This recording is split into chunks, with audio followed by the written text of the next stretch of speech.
statement, and then we'll go into questions, and we'll get a mic to you as usual. Coach. Hey, good morning. I know that there's a lot of Tennesseans that are being affected by the recent floods. Just want them to know that our thoughts are with them. We're thinking about them, and in particular in mid-state. A lot of fans that are located there, and I just want them to know that we're thinking about them. Got started today with a little bit of our Monday routine, and as we go through the week, it'll be kind of a combination of some game prep and some good-on-good work that we'll get through the course of the week. With that, open it up for some questions. Questions? We'll start with Rob. Coach, just the obligatory quarterback question. Have you established a You wanted to be the first one to go? Yeah, let's get it out. Let's get it out of the way. All right, I like it. Yeah, no decisions have been made. Those guys have been great. Continue to compete. We'll see where we're at here at the end of this week. Jimmy? Josh, there were times during the viewing period that we had where it seemed like during some of the throws against air, there were a lot of balls hitting the ground. Are you better in that regard? Do you feel better about where you are there? Yeah, we've continued to get better. Absolutely. More in sync, and it's everybody, right? Routes being on time, being disciplined in it, and then quarterbacks, fundamentals, technique, all those things. As you get into competition situations, 7-on-7, team situations, their decision-making plays a big part, and their body's getting in the right position too. But I like the progress that we've made there.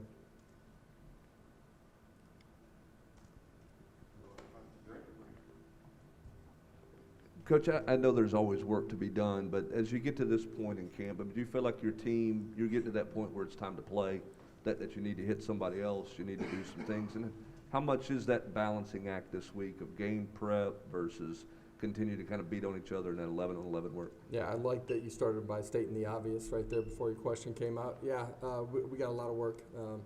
We will balance it, and we do that during the course of the season too. I think good teams continue to get better as you go through the season, and a part of that is still continuing to work on your fundamentals, your technique by position, but then get some good-on-good work as well during the course of the season. I think it's imperative that you do that inside your program. This week will be a combination of both of those things. We'll start with a little bit of introductory into our game plans on offense and defense, but there's still going to be a lot of good-on-good work this week. Do you like where you are right now? Yeah, as a coach, and you started it, you're never where you want to be, right? As a coach, you always see the things that you got to continue to improve on. I love this team's effort and energy, the way that they've learned how to approach walking up the stairs and going to meetings and being consistent in those competitive behaviors that you got to have. During the course of training camp, throughout summer, throughout spring ball, we've gotten better, man. I think about the first day of full pads in spring ball and where we are today. We've continued to grow, and we are unfinished, and you're always continuing to push forward. But I like this group of guys, man. They care about themselves and their teammates. They care about representing the state of Tennessee the right way. Austin and David.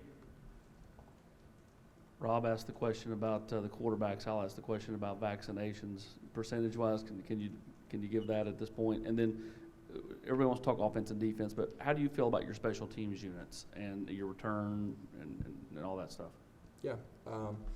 Vaccinations don't have a percentage for you guys. We've continued to move the needle the right direction here as we've gotten through training camp. Guys have continued to do that mostly on their off days, but we're progressing, and we'll continue to progress here as we get close to kickoff.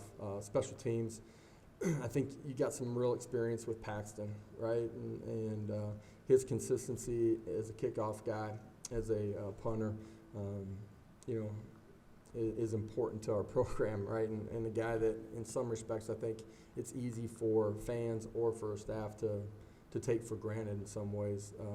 The snappers have been really competitive throughout training camp. They're going to continue to compete this week before we decide who's going to be the first guy out there on game day. Field goal battle has really been the same way. Those guys are competing in a really good way. We've put them in a lot of competitive situations, ending practices that way, Mayday field goal situations, trying to put them in a real live situation. We finished every scrimmage with those guys having to drain one at the end. like what they've done. Special teams wise, returners, some experience there with Vols. A guy that's done it at a really high level. Still have a competition at the punt returner spot, so we'll see how those things unfold this week. Our guys as a whole, though, collectively, Coach Eck does a great job of leading them every single day. Great energy, great effort, playing with really good technique. We're going to continue to grow that way as we go through the season, but I like the importance and attitude that our players have about how special teams affects the game. Josh, how are you guys splitting up reps at quarterback right now, and how has Joe handled not having a spring? Well, him not having spring is just what it is. So for him, yeah, he's got less time on task in what we're doing offensively. He spent a ton of time in May learning what we were doing before everybody was back in June. The quarterback group as a collective group has spent a ton of time and energy, really becoming refined in what we're doing. I thought, we're the guys that were here in spring ball, how they showed up in training camp, fundamentally, technique, completely different. Joe's really progressed, during the course of our training camp. You look at the first half and then the second half, much more comfortable in what we're asking him to do, and has great ownership. Adam and Jimmy. Adam Sparks, Knox News. Another follow-up on quarterbacks. You said no decisions have been made. Do the players know who the starter is, and how is is there a value to them knowing at a certain date and their teammates knowing so many days out? I said it in the beginning, once we've had a guy that has earned it and proven it in some respects, not just to the staff but to the teammates, then you're able to announce the guy. And I think our football team has great trust in all three of those guys, the way they've competed and continued to grow and gotten better. And when we're ready to name a guy, we will.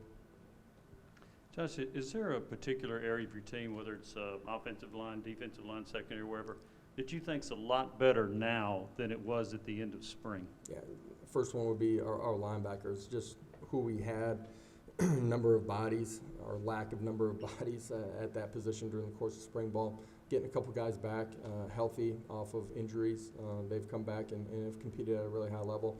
The additions that we brought into that room, the culture inside of that meeting room is completely different than it has. Coach BJ has done a fantastic job of leading those young men. They've had real buy-in. Competition has been a huge help in creating that type of culture as well.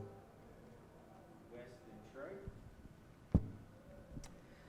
Trey. Josh, I know going into camp there was the concern about sort of the depth or the numbers available at the tight end position. As things have progressed, maybe it looks like Bell's gotten out there a little bit to stretch at least. Have any guys gotten out there to do some things or showed you something to make you feel better about that spot? Our two guys that have been here and played in Pope and geez, I'm blanking right now for whatever reason, have done a really good job. Hunter Salmon is a young guy that has continued to do a really good job. Miles Campbell has done a really good job as well. I think that's a position that we're going to have to continue to cultivate and grow as we go through the season. The depth part of it is something, obviously, that as we lost Austin, placed more of an emphasis on developing those young guys.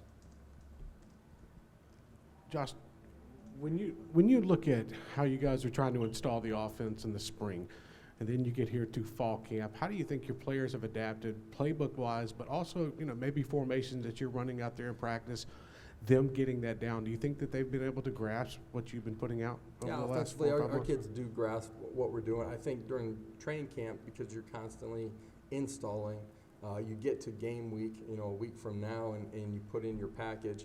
In some ways, it becomes easier for them, right? I think they have a good understanding of what we're doing. They've gotten on the same page with the quarterbacks. They're handling the tempo portion of it extremely well, handling the whistle to the next snap in a much better way. I think that's a position that we got to continue to develop guys at, though, as well as we go through the season. Javante,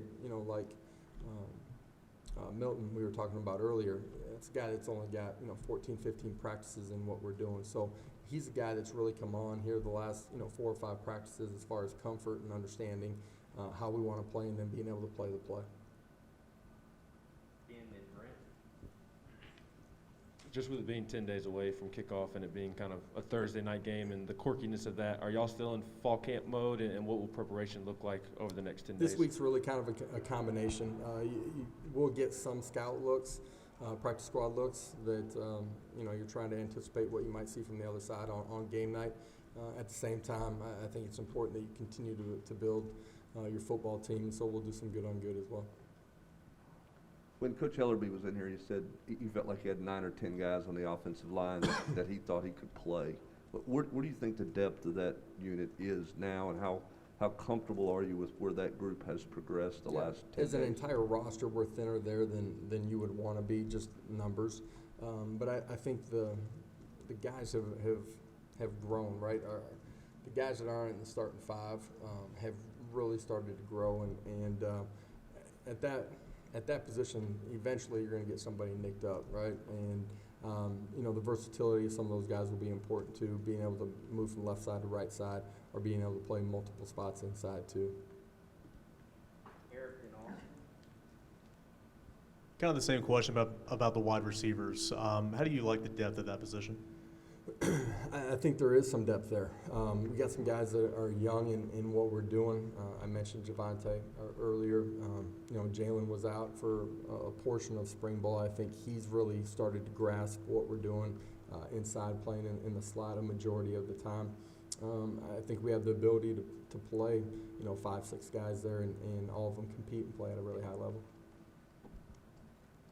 Coach, you talked about cultivating the tight end position. Julian Nixon, what did you guys think of him before he got here, and then now that he's kind of found a home there, it seems? What do you think about him kind of through fall camp and how he's progressed? I do think that it is a home for him. A guy that played out on the perimeter a lot, the stuff that you're doing inside the box, whether that's in line or off the ball, is relatively new for him. He's a smart kid that cares. He's learning how to compete on a consistent basis and really strain inside of the core in particular. Natural as a pass catcher. He's got a bright future. Madison and Trent. Hey, Coach, Tim Banks has said in an ideal defense there's flexibility at every position, especially in the secondary. That's a unit that just had 5 interceptions last season. How would you assess where they are right now, 10 days out from game day? And secondly, what were your conversations like with Brian Maurer that maybe led to him transferring? The defensive backfield, I think there is flexibility there. You have guys that have played multiple positions. We've stressed that since we got here. As you go back and look at spring ball, the summer, and this fall training camp, guys have been put in multiple positions. As somebody gets nicked up or matchups, or maybe you want to change up the matchups during the course of a game week, the flexibility of those guys to play multiple positions. At the end of the day, the more you know, the more comfort you have, the more ownership you have, and creates flexibility during the course of the season too. I like that group in this, that I think they have a clear understanding of what we're doing and are able to play once the ball is snapped as fast as they are. Just one of the things that when I first got here and having conversations with our players, that was something that they struggled with, and I think they like what we're doing on the defensive side of the ball, being multiple but being able to line up and play football. And on Maurer? With Brian, I just had a conversation where we were at that point in training camp, and ultimately he decided that he wanted a different opportunity for his future, and we wish him nothing but the best. Hey, Josh, when you look at the running back room and those guys trying to get reps out there, how have you guys been able to kind of break that up, even in a scrimmage or at practice? It seems like you've got a pretty deep room when it comes to talent. Can you talk about the guys maybe that aren't Jabari Small, Tyon Evans, and how you're going to use them? Yeah, I think we still have a competition at that spot as we go through this week before we get into game prep.